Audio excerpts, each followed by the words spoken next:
There are two psychopaths. Very cold, manipulative, and they feed off one another. And then we have this match made in hell. And this deadly cyclone takes off. Murders of young women just north of the U.S.-Canadian border. After more than 5 years, investigators finally identified a prime suspect, a handsome, educated accountant named Paul Bernardo. Police were convinced they had the right man, but did he act alone? Here's part 2 of the Ken and Barbie Killers.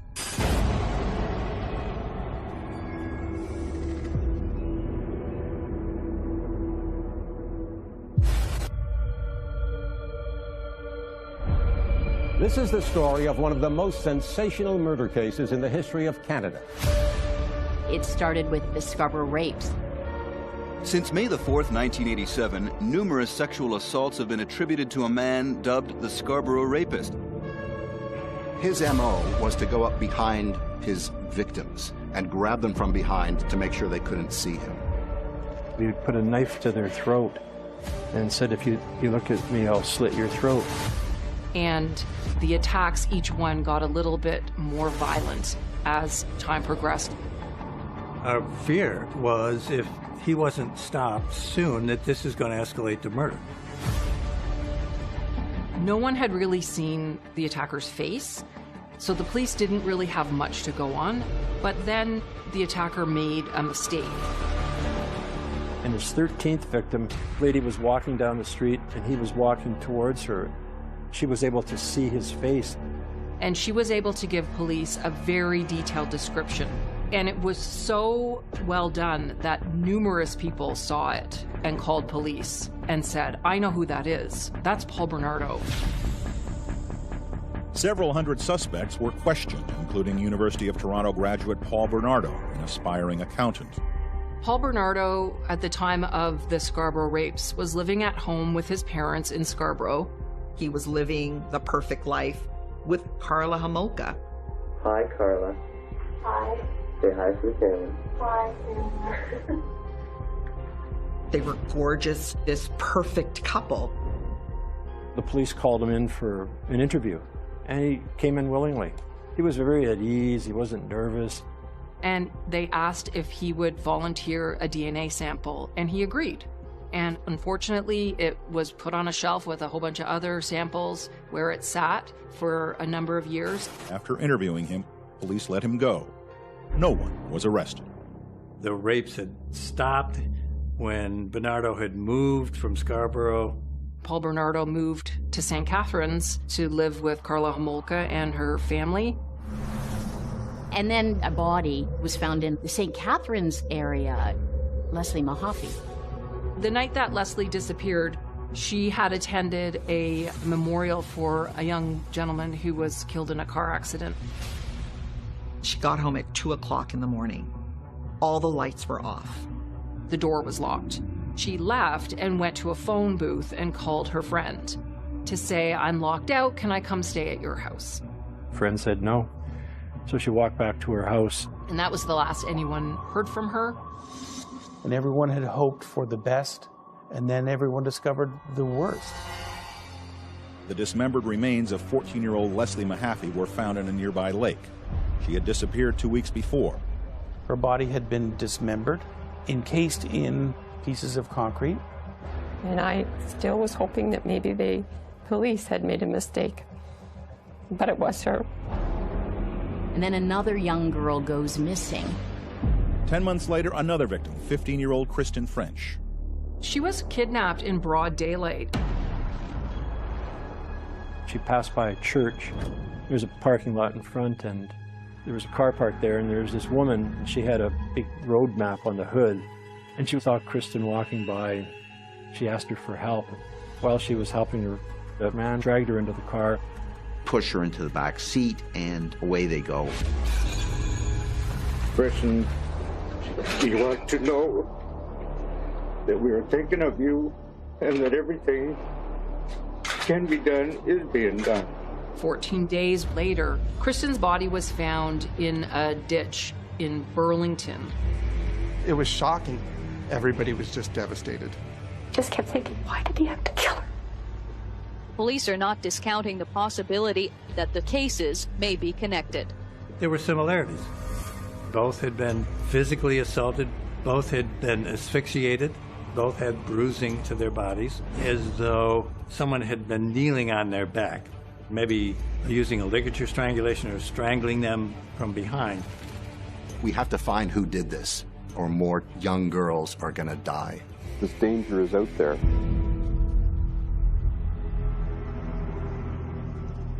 The Scarborough rapes began in May of 1987, but it would be 6 years before the police would get their first big break in this case.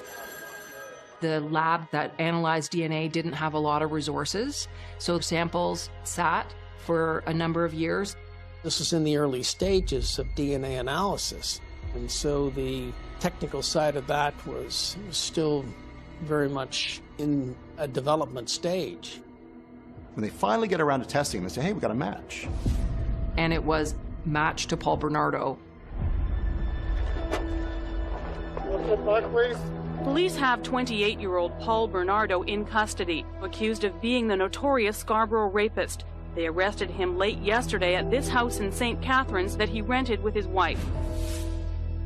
I saw Paul Bernardo for the first time when he was being arraigned in Scarborough after he was arrested. To see him finally, I thought, so that's the Scarborough rapist. He didn't look like a monster. He just looked like a guy. And I think that's what made it even scarier. We expect our monsters to look like monsters, and they don't always. These types of offenders are known to have a dual existence. They can appear to be the pillar of a community, but that's not who they are. Which is probably one of the reasons why he got away with it.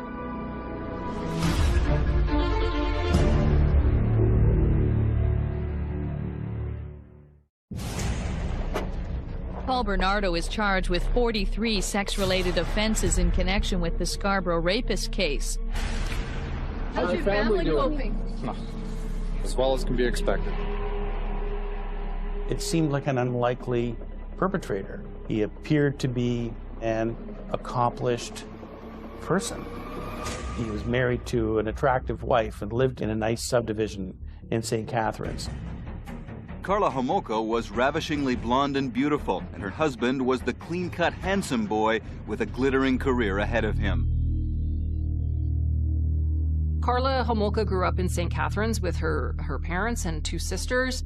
Karla was the oldest sister. She had a younger sister, Lori, and then she also had Tammy, who was her baby sister. Karla loved animals, worked at pet stores and then at a vet clinic. And, you know, she was pretty focused on getting a boyfriend and getting married. When Karla met Paul Bernardo, she thought her fairy tale was finally coming true.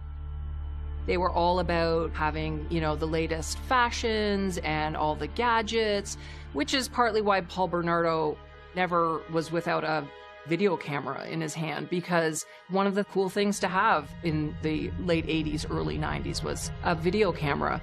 They were going out for fancy dinners and drinking champagne, and even their wedding was a fairy tale wedding by all accounts. Hi, Paul. Thank you, Karla. This beautiful fairy tale wedding almost did not happen. Look at the camera. Because her sister, Tammy, had passed away just 6 months prior. After this tragedy that the Homolka family had suffered, Karla was very insistent, and Karla had her perfect wedding day. She really thought this was the start of the life she always wanted, but it wasn't. After he was arrested for the Scarborough rapes, authorities go and talk to Karla about her husband. And they find out that he and his wife are separated. And she says, he beat me up. She told police she was afraid because he was incredibly abusive towards her. He would punch me, he would kick me, he would slap me. If I didn't turn the water tap off completely, he'd hit me. If I didn't say the right thing, he'd hit me. His abuse towards her just escalated. We knew from the Scarborough case, if he had a relationship, it could be violent. If it lasted long enough, then this anger and the need to punish and humiliate would manifest itself. Karla Homolka finally left Paul Bernardo after he beat her with a heavy-duty security flashlight. She went to the hospital, emergency ward, and the doctor there said it was the worst case of wife abuse he'd ever seen. She was starting to get afraid that he might kill her. He held knives to my throat. He told me I better watch my back. He said, always watch your back with me. For Karla, that was the straw that broke the camel's back. She left Paul after that. When she went into hiding, essentially, at her aunt and uncle's place. The police say, we now have to ask you a few more intimate type questions if you don't mind. Police officers asking her about, did she know anything about the Scarborough rapes? Karla said at the wedding was the first time that Paul informed Karla that he was in fact the Scarborough rapist. And they say, does he like to fantasize about schoolgirls or young teenagers? Was she at all familiar with the parking lot of the Grace Lutheran Church? Had she ever been there? They weren't accusing her, they were just asking her. And she apparently held it together during that interview with the cops. But once they left, she was staying with her aunt and uncle, and she sort of collapsed into their arms and said, oh, they know everything. They know everything. Karla knew she could be implicated in what happened. She knew he was going down, and she didn't want to go down with him. She immediately lawyers up, and she tells him what's going on. And she walks into the Crown Attorney's office, now we call our prosecutors Crown Attorneys, and says, what if? What if I could solve all these crimes for you? Karla finally decided to come clean to save her own skin, and that she would turn on her husband and say, he did it. He killed those other two girls, Leslie Mahaffey and Kristen French. He's not a rapist anymore, he's a murderer.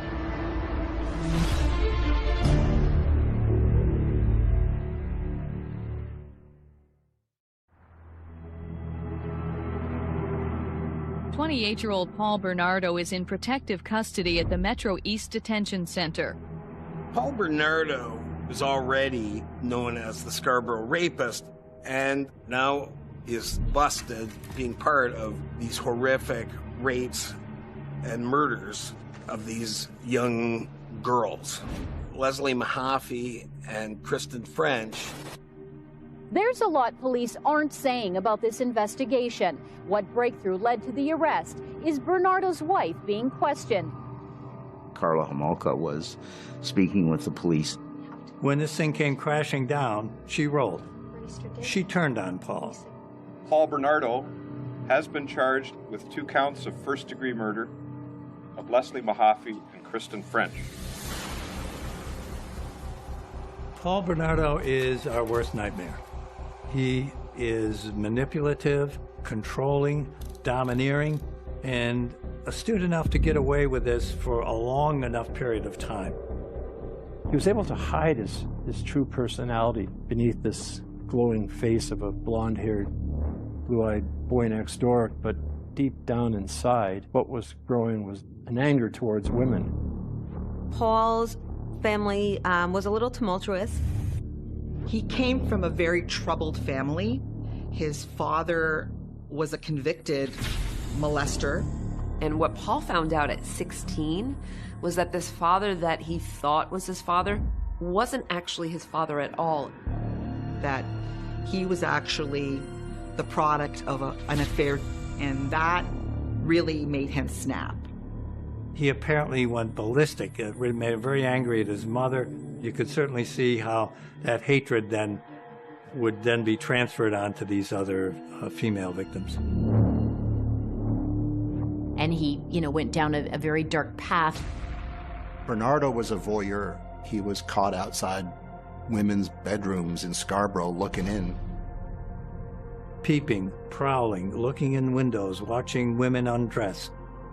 Voyeur is what we call preparatory paraphilia. It escalates the fantasies. And as he gets away with it, it's not enough anymore. Now, some sex offenders plateau off there. But for Bernardo, this is just a stepping stone. This is just the beginning. And his wife knew about it. to those who saw them, Paul and Karla seemed a normal and wholesome couple. He had a great job as an accountant. She was working in a veterinarian's office. And together they made a beautiful couple in the prime of life. And all of this was a sham. Paul Bernardo really wanted to be seen as important, as influential, that he was materially successful. There's my wife, the cubic zirconium. Huh, you're right. When really he had failed as a business person. Bernardo had declared bankruptcy. He left his job at Price Waterhouse. In the meantime, his job was smuggling cigarettes from across the border. They gave the appearance that they were doing well, but I think they were just probably barely hanging on. He was a monstrous fraud, but he tried to still live the big life. I believe that Karla Homolka had a dangerous fantasy based on a love-affection relationship with Bernardo that led her to try and keep him happy. Paul knew that Karla was willing to do anything for him, and so he could still have both worlds. He could have this facade of stability, and he could have his violent secret life. You look great. My wife. Oh, yeah, I don't want to wait. I don't know if she kept it quiet because she was fearful of him, or she was fearful of losing him. Things finally started unraveling when Paul began beating Karla. She couldn't take it. She left him. Karla is the only evidence they have against Paul Bernardo at this point. She knew she was in trouble, so she gets herself a lawyer, George Walker, and he says, okay, we'll make a plea deal. Karla, sensing her own legal jeopardy, made a deal with police. She'd testify against her husband. In return, she'd get 12 years maximum in prison. Once Homolka came forward, things started lining up. She tells them about the two young girls who were being sexually molested, Kristen and Leslie. And she told them. What's more, we videotaped all of it. Karla and Bernardo, they taped everything. Here's my husband. You'd see them on vacation, and they taped the sexual abuse and assault of these young women. One of the things that our research has shown is these sexually violent offenders memorialize their crimes. So we were able to get a search warrant to look for those tapes. We have obtained the search warrant. We entered the premises last evening and began our work. And they looked for 71 days inside that pretty little house in St. Catharines. They couldn't find it. Police tore the house apart, but they failed to find any physical evidence showing the slain teenagers had ever been inside. The absence of physical evidence makes the videotapes even more important to the prosecution's case. Bernardo kept tapes of raping the two women, and he hid the tapes in the ceiling and pot light in the bathroom. They were missed during the initial search. Then one of Bernardo's attorneys got the tapes. Bernardo's directed him, gave him a handwritten note where to find the tapes. The videotapes were picked up by Bernardo's defense lawyers, right where Bernardo told him they'd be, hidden in the ceiling of the upstairs bathroom. All the evidence was right there in the hands of Paul Bernardo's lawyer, and he did nothing with them for 17 months, during which time Karla finishes off her deal. Had the videotape surfaced earlier, the police would not have viewed Karla as the victim they saw her as. She wasn't a bystander. She was an active participant.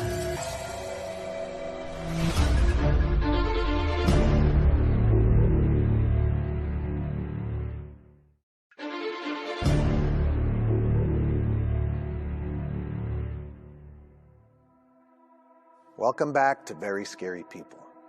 The police finally have 28-year-old Paul Bernardo in custody, charged with the series of violent sexual assaults and the abduction and murders of Leslie Mahaffey and Kristen French. The key evidence against Bernardo was the testimony of his then-wife, Karla Homolka, but newly discovered videotapes are about to turn the case upside down. Miss Karla, looking better if you can. Karla's claim was always that she was a victim of Paul's, that she wasn't a participant in these crimes because she was willing, she was forced to do it. So she arranged herself a plea deal.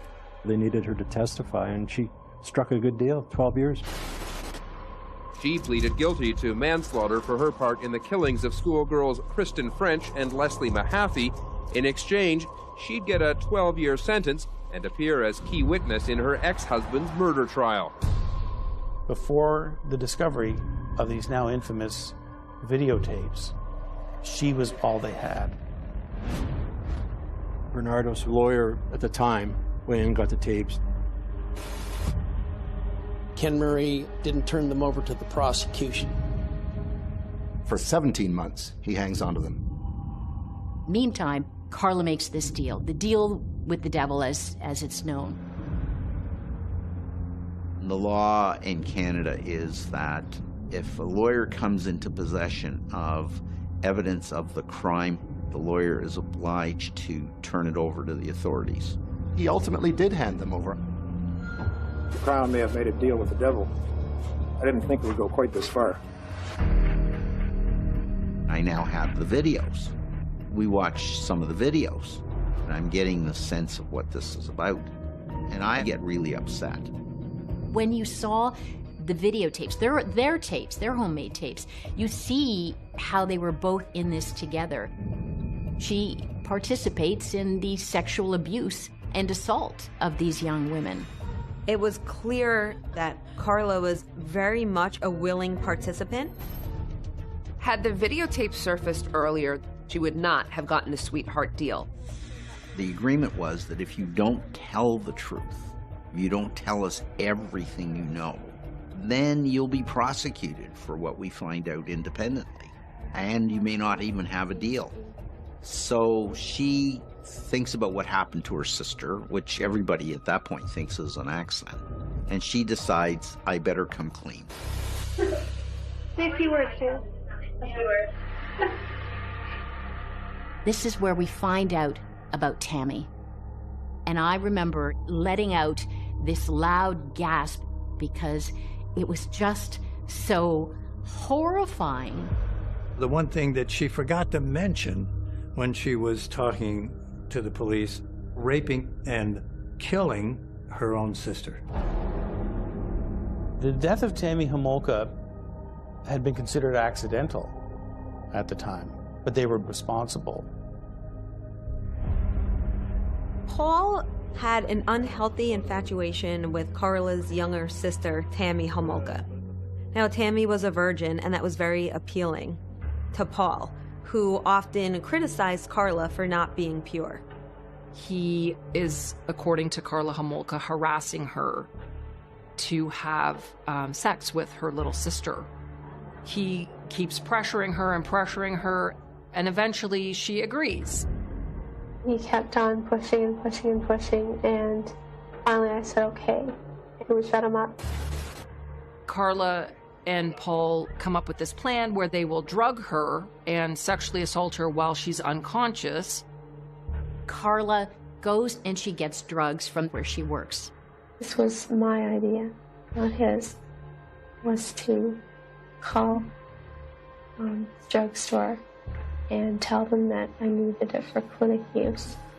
She drugs her own sister and says, here, I'm giving her as a gift to you. Just hours before this tape was recorded, she says, Bernardo announced this is the day. You look at this videotape, the Christmas party at the Homolka home, where poor Tammy is getting very quickly, seemingly drunk. What are you drinking there? Ice. What nobody knew except for Paul and Karla was that she had been drugged, and they're about to rape her. After Tammy passes out, they assault her, and Karla has halothane, which is a liquid anesthetic. We needed the halothane, and the fact that sleeping pills might not keep her completely asleep. They put some of the halothane on a cloth and hold it either right on her face or very close to her face to keep her unconscious during the assault. And the whole time it's being videotaped. Tammy vomits. She's a little girl. And she chokes and she stops breathing. It was not ruled a homicide. It was ruled accidental death. It wasn't until later that Tammy's body was exhumed and they discovered that she had actually died after being drugged. When she was later exhumed, Tammy's body was found to be laced with sedatives. Karla made the decision to bring home drugs for her own sister so her boyfriend could rape her. Karla made that decision of her own free will. At this point, the plea was done, and the Crown could not go back on that, and I think that's what horrified the public the most. Karla couldn't be held more culpable than she already had been. Karla Homolka wasn't charged in the death of her sister, nor will she be charged in any other crime she's admitted to. It's all part of a deal she struck with the Crown in exchange for one thing: her testimony against Paul Bernardo.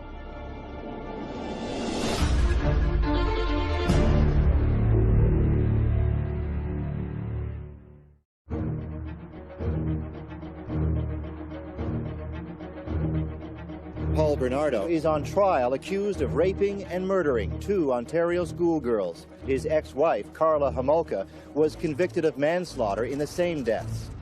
People were gripped that summer by the horror of what these 2 people had done. They'd been lined up for 12 hours outside this Toronto courthouse. Because of the interest in the trial, tickets were being handed out every morning so that people could be assured of gaining entry. People would line up often overnight so that they could get a spot inside.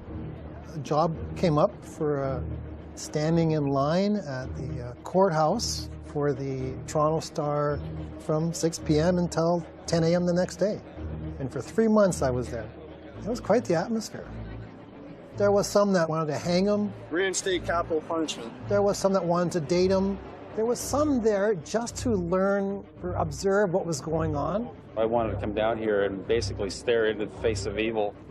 People just wanted to know, but then when they learned the details, they were horrified. The trial provided some of the most dramatic moments in Canadian courtroom history, but it was the heartbreaking videos of the victim's ordeal that set the case apart. There had not been this kind of videotape evidence offered in a trial. Justice Patrick Lesage was required to make a decision about how they would be used in court. He decided that videotapes that directly involved the victims would be shown only to the jurors, witnesses, lawyers, and the accused himself. The audio portion of those videotapes would be heard by all. There is nothing pleasant, there is nothing good in seeing, let alone just listening to what was going on. We heard young girls being raped, hit, abused, tortured, crying out for their parents. And I remember reporters openly weeping in the courtroom. We watched the jurors watching the tapes, and you could see the blood draining out of their faces. Paul Bernardo was asked, why on earth did he keep the videotapes that contained such damning evidence against he and Homolka? And he answered, well, I felt I had to keep those videos because they contained the last remembrance of those girls' lives. And that was a sickening answer.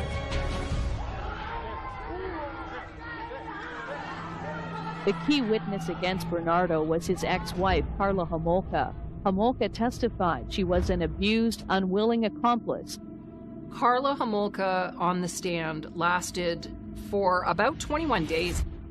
Karla is matter-of-fact, stone-cold, just telling her version of events. These horrific, horrible acts. The nightmare for the Mahaffey family began June 14th, 1991, when 14-year-old Leslie disappeared. According to Karla Homolka, she was asleep when Paul Bernardo brought home Leslie Mahaffey. She says Paul came up to the bedroom, said, I kidnapped a girl, stay in bed. She said, sure, okay, went back to sleep, which is hard to imagine, but she did. Karla says she finally came downstairs. She looked over at the dining room table, and her expensive champagne glasses that they had received as a gift were sitting on the table. And they had never used them before, so she was really upset that Paul was using them with Leslie Mahaffey. The two of them had been drinking champagne from those glasses. I was really mad. It's so bizarre that that's what she was concerned about, not the fact that he had kidnapped and was assaulting a teenage girl.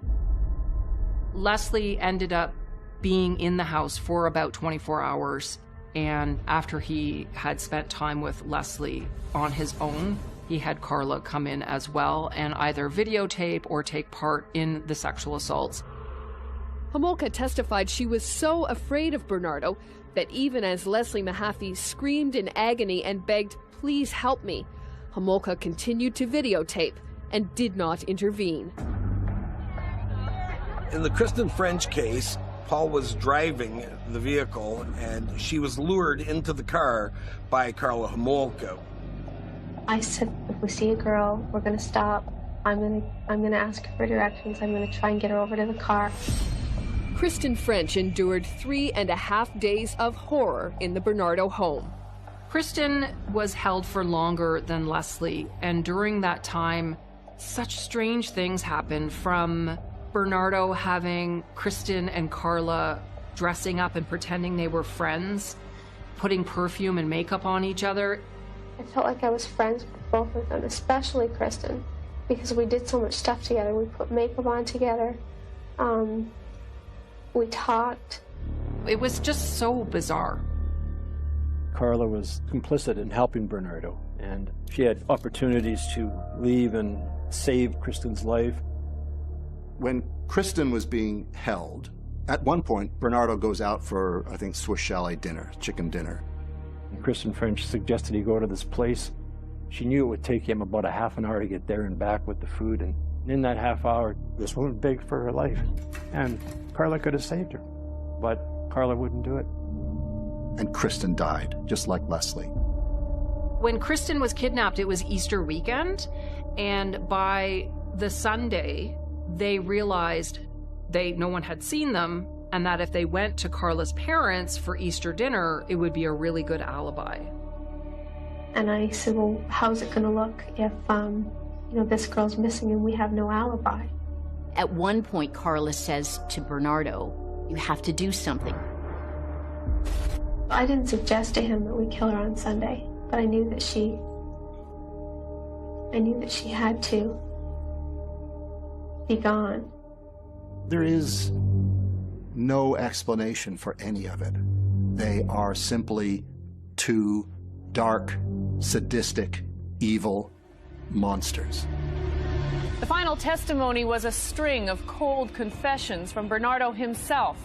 He confessed to kidnapping, raping, and torturing Leslie Mahaffey and Kristen French, but he denied killing them.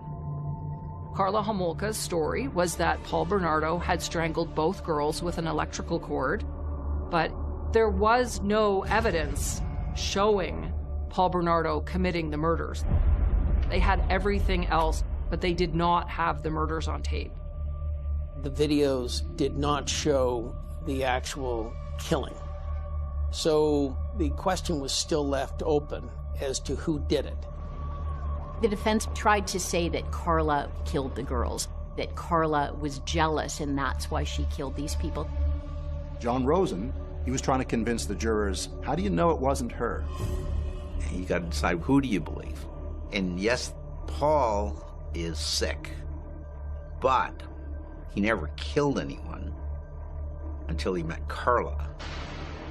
And that was all predicated on his word against her word.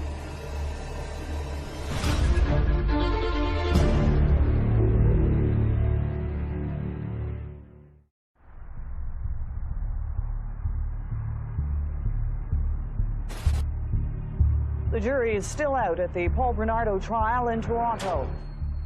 The jury was out overnight. You wait, and you wait impatiently. At 9 the next morning, they started their deliberations again, and before noon, they came back with their verdict. I thought he was guilty as hell. It took less than a minute for the jury to read out its verdict, guilty on every count against Paul Bernardo. You knew he was going to be found guilty, but you just needed to hear the words. Bernardo stood emotionless in court as the verdict was read.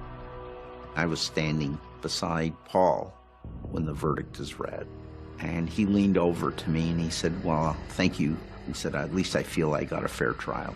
How would you characterize the verdict? Well, I certainly was disappointing, but not unexpected. Why was it expected? If you sat through the trial and you watched the videos, you'd know. The tapes were just impossible to get over. Even though they did not show the homicides, just the participation and the domination of these two poor innocent girls was just horrendous. It was an emotional time for the families. Doug French and Dan Mahaffey, the fathers of the girls, both spoke to the media. I remember holding the microphone up, and I asked about the verdict. Did he feel that he had gotten justice? And he said, no, I don't think there'll ever be closure. Only the trial is over. Leslie is still not coming home. Christy, you can't be hurt anymore. We love you.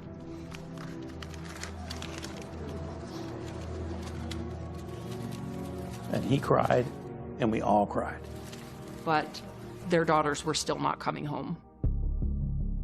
Paul Bernardo once said he'd never get caught. At 31 years old, he now faces life in prison. He was sentenced to life in prison with no eligibility for parole until 25 years had passed. He was additionally sentenced as a dangerous offender. In our law, that means you can be held in jail indefinitely.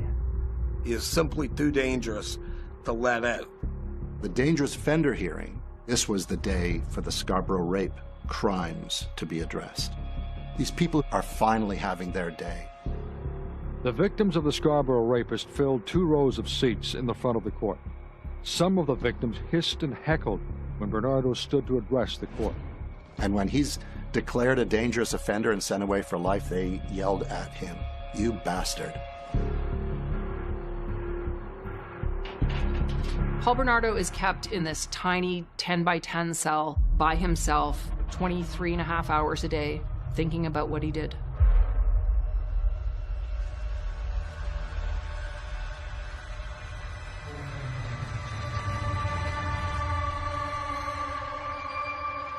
Every 2 years, Bernardo can apply for parole and talk about how he's reformed and changed, and it's such bullshit. Bernardo admitted the obvious. Looking back, I had a problem with sexuality, he said. I think it's something that down the road I'm going to be seeking professional help for. He can never change. A monster like that will always be a monster. He destroyed a lot of lives. And Karla, who assisted him, she's out. Karla was given a sentence of 12 years for her involvement in the killings of Leslie Mahaffey and Kristen French, and for her involvement in her sister's death. Hi, Tim. How you doing? I don't think she's ever faced up fully to what it is that she actually did.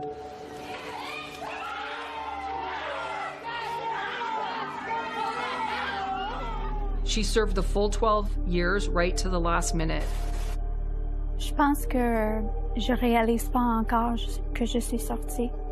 And she was released, and she got married to her lawyer's brother. Now she is a mother. She has 3 children. She has a life. I think in a perfect world, they deserved and ought to be both in jail for the rest of their lives. The St. Catharines home of Paul Bernardo and Karla Homolka was demolished. They dubbed it the House of Horrors, and they decided they would tear it down. They knocked down the house as a way of kind of closing the book. They destroyed this place where unspeakable crimes happened for the fun and pleasure of Paul Bernardo and Karla Homolka. It's not the house that's evil, it's the evil souls that lived in that house. The families also got permission to have the evidence, including the videotapes, destroyed. No one will see those awful images again. It was an important part to ensure that the memory of these young girls were properly preserved, protected. That's what these families wanted. If that brings even a scintilla of relief to those families, bring it on. Even though the pain won't go away, we're okay. Paul Bernardo became eligible for parole in 2018, but the Mahaffey and French families have vowed to fight to keep him behind bars.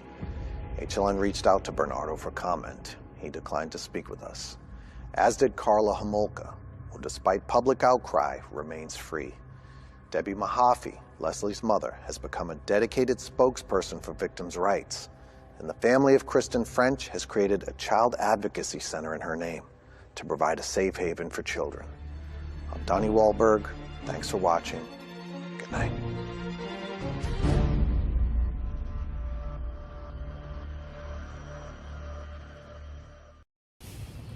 Ê sư cô, ô sư kê. Hello các bạn, chào mừng các bạn đã quay trở lại với kênh YouTube của mình.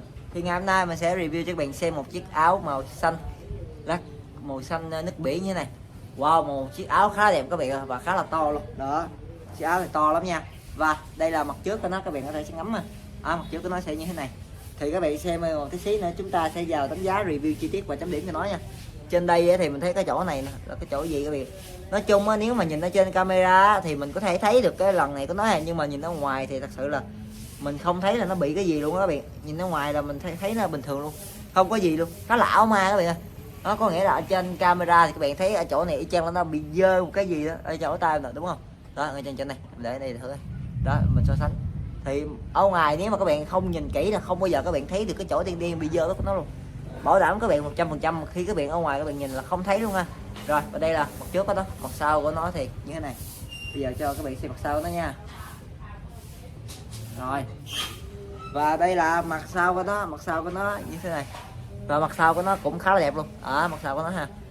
Mặt sau của nó thì có để chữ My in depth and see they platoon I love. Mình đọc thì mấy biết có đúng không, nhưng mà trong đây mình có thể hiểu được số từ, ví dụ từ mai là tôi, từ đây là ngày, từ bách là trở về, to tin I love you, I love là yêu bạn, tôi yêu, chắc là tôi yêu bạn cứ thế các bạn, mình cũng không biết nữa. Rồi, và đây là mặt sau của nó ha. Mặt sau nó như thế này. Riêng về mặt trước của nó là mình sẽ cho nó 10 trên 10 điểm luôn, tại vì có cái độ ảo ma đó các bạn. Cái độ ảo ma đó nó là cái độ mà dơ này. Đó, nhìn trên camera thì mình thấy nó dơ, nhưng nhìn ngoài em thấy á, độ ảo ma của nó ha. Rồi, và đây là mặt sau của nó. Mặt sau của nó thì mình cũng cho điểm cao luôn. Mặt sau của nó là mình sẽ cho 10 trên 10 điểm luôn. Và các bạn cho nhiêu điểm các bạn nhớ comment dưới nha. Bây giờ chúng ta sẽ tới phần đánh giá review chi tiết. Ok, thì trước tiên mình sẽ đo thử coi xem nó có chiều dài bao nhiêu xăng và chiều rộng bao nhiêu xăng ha. Ok, chúng ta sẽ đo cái chiều rộng của nó trước ha. Mình sẽ bắt từ cái tay áo ở bên phải này, đo qua cái tay áo ở bên trái ha. Rồi, cứ đo thôi. 10 xăng. Gì? 20 xăng.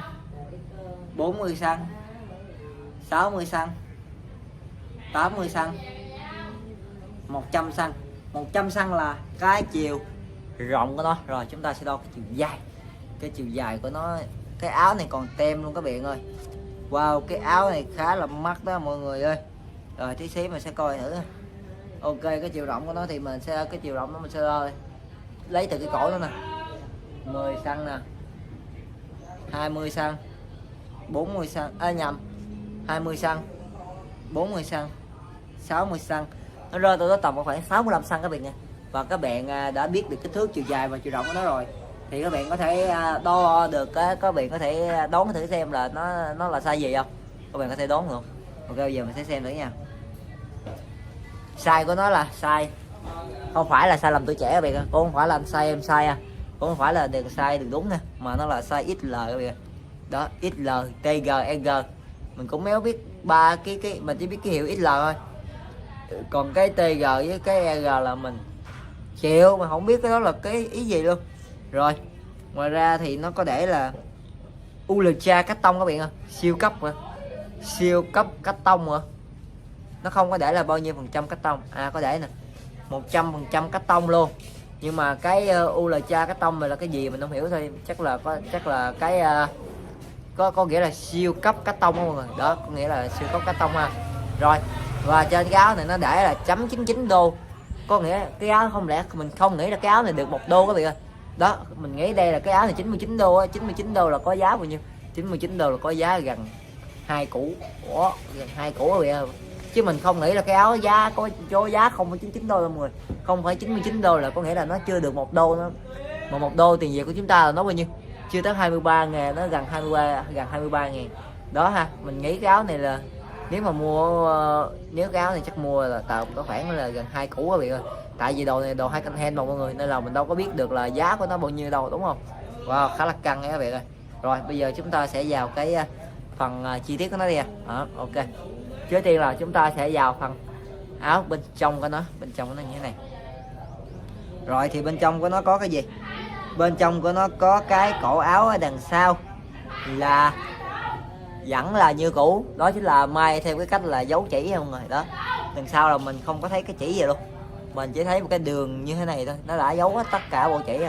Nhưng mà ở đằng trước của nó thì nó may không dấu chỉ không dấu chỉ, nhưng mà nó được may theo cái dạng là chỉ nằm ngang, chỉ nằm đó mọi người. Đó, chỉ nằm như thế nào? Chỉ nằm là nó cứ như thế này nè. Đó, nó cứ ngang như thế này thôi, nó không có gì hết đâu, cứ ngang như thế này, khá là đẹp rồi. Đối với mình như vậy là quá là ok, quá là đẹp, quá là xuất sắc rồi. Rồi, và để xem nó còn gì không. Cảm giác là không còn cái gì nữa các bạn ơi. Đó, giờ sẽ xem thử. Ở đây của nó là nó có một cái này. Đó, nó có một cái này. Cái áo, còn cái tay áo của nó các bạn. Cái tay áo của nó như thế này ha. Đó, chỉ của nó thì dạng chỉ đứng nha. Tới tay áo của nó là chỉ đứng rồi, chỉ nằm. Đây là cái chỉ đứng nè mọi người. Chỉ đứng là sao và chỉ nằm là sao thì như mình đã nói các bạn. Chỉ đứng á là khi mình banh ra nè các bạn thấy không? Banh ra nè, cái lần nữa đứng chứ không phải nó nằm ha. Còn chỉ nằm là như thế này, chỉ nằm mình banh ra thì nó vẫn nằm, nó không có đứng lên nè. Đó, nó khác biệt là nó khác biệt như thế biệt. Khác biệt là nó khác biệt như thế này đó ha. Rồi ok. Riêng về cái phần chỉ này của nó thôi là mình sẽ cho 9/10 điểm nha mọi người. Tại vì mình đã vừa chỉ cho các bạn một cái điểm mà trừ của nó các bạn, là nó bị sao? Nó bị dư chỉ như này, cảm giác lên tạo cho mình cảm giác rất là xấu, mà mình không thích mấy cái dư chỉ vậy ha. Riêng đối với mình mà mấy cái dư chỉ như vậy là mình coi như là mình cho điểm thấp nhất luôn. Rồi ok. Trước cái nó đi. Rồi ok, giờ chúng ta quay lại đi. Thì chúng ta quay lại thì chúng ta thấy sao? Mặt trước của nó như mình đã nói vậy, mình sẽ chấm cho nó rơi vào 10/10 điểm luôn. Tại vì cái mặt trước của nó có một cái hình này dơ đó mọi người. Đó, nó dơ như thế này nhưng mà vẫn đẹp ha. Giờ sẽ quẹo thử lên áo thôi. Còn thử áo nữa nghĩa là mình để cổ thử này.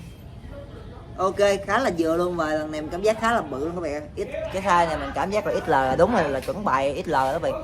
Như vậy thôi là ok đó. Và đằng sau của nó thì có chữ mai như thế này và ngôi sao bắn lên ha. Mình không biết là nó có ý nghĩa gì, nhưng mà đối với mình như vậy thì nó đẹp rồi.